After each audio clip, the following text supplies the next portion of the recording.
Alfie, what are you doing? What you doing, kitty? What you doing, kitty cat?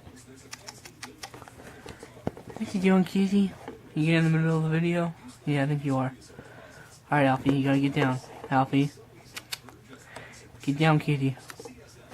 He's not getting down. He don't care. He don't give. Oh, never mind. He can't. Whoa, what is that? Alright, guys. That is the Trakpower TK950 soldering station. Picked it up off of Main Hobbies for 90 bucks. This video is going to be an unboxing on this bad boy. Alright, stay tuned, guys.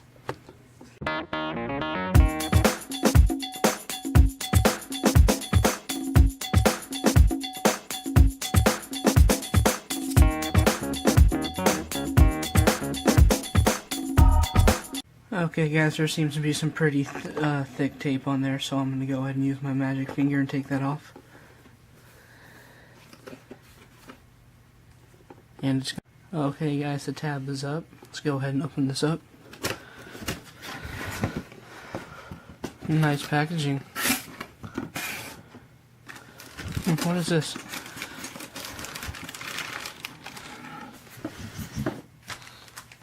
Looks like a little bit of a decal wraps for I guess they throw in decal wraps for the soldering station. I thought they'd already be on there. That's pretty cool. Okay, set that aside. I'll go into that in another video, I guess.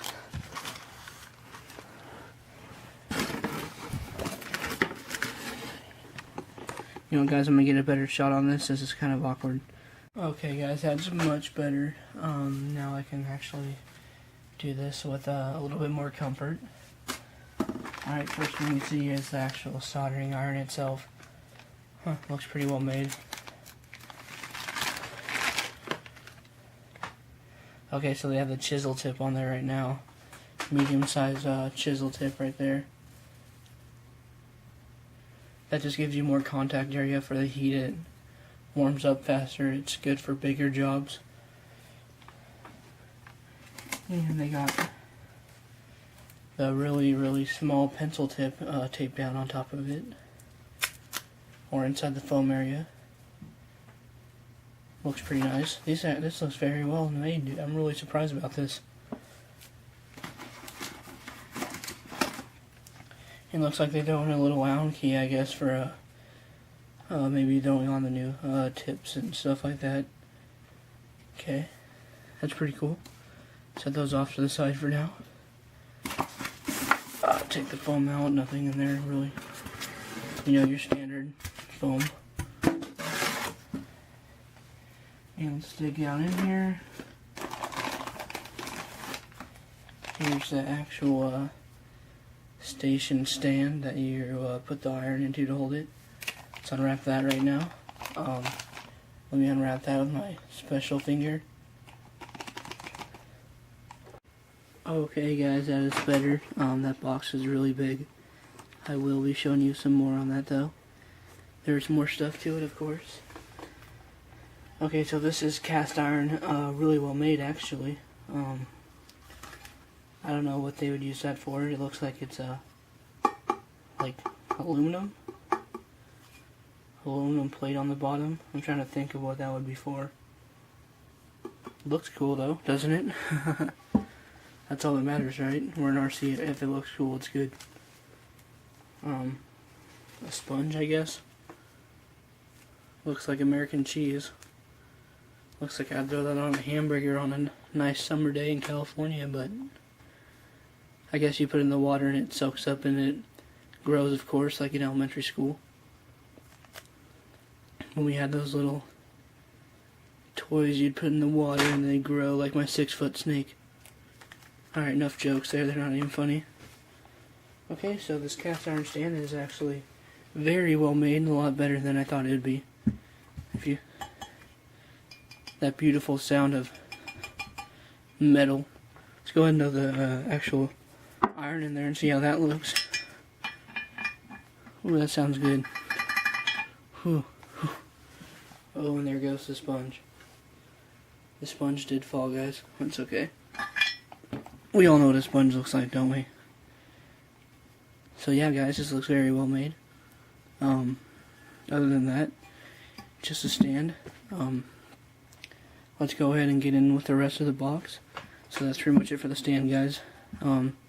Stay tuned for my next thing in the box. Okay, there's the behemoth itself. This thing reminds me of when I used to play paintball. Size of a box of 2,000 paintballs, actually. Alright, let's pull out the little heating station. Oh, that thing's heavy. That thing's really... Oh. Okay, let's set the box down for a second here. Okay, this thing is actually like a brick.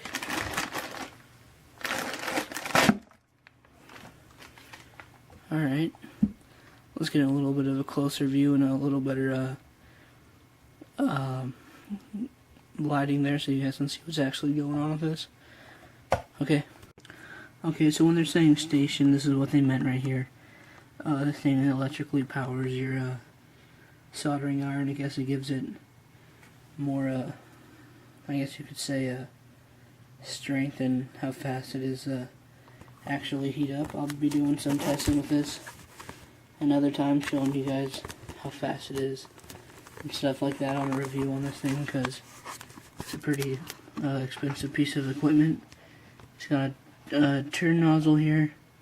Sorry guys, I do not know what's going on with my camera right now. It's not wanting to focus on anything.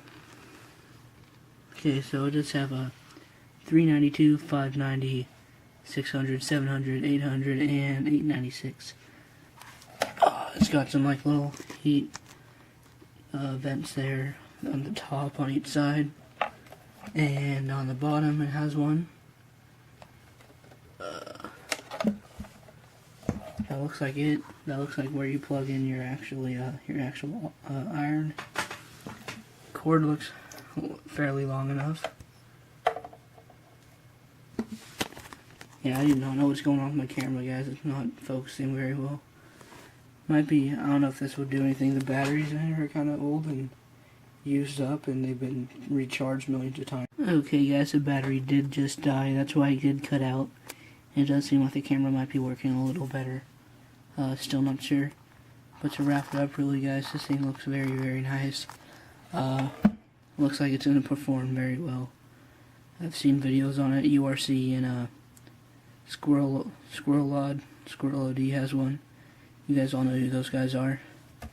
So yeah, guys, that's my little unboxing on the Trakpower TK90 or TK950 soldering station. And of course, here's the little decals in it. I guess they go on and wrap up on that. But thanks for watching, guys. That's pretty much it. Nothing else in the box. And I will see you in the next video. Make sure to subscribe if you want to see more. Thank you, guys. See you later.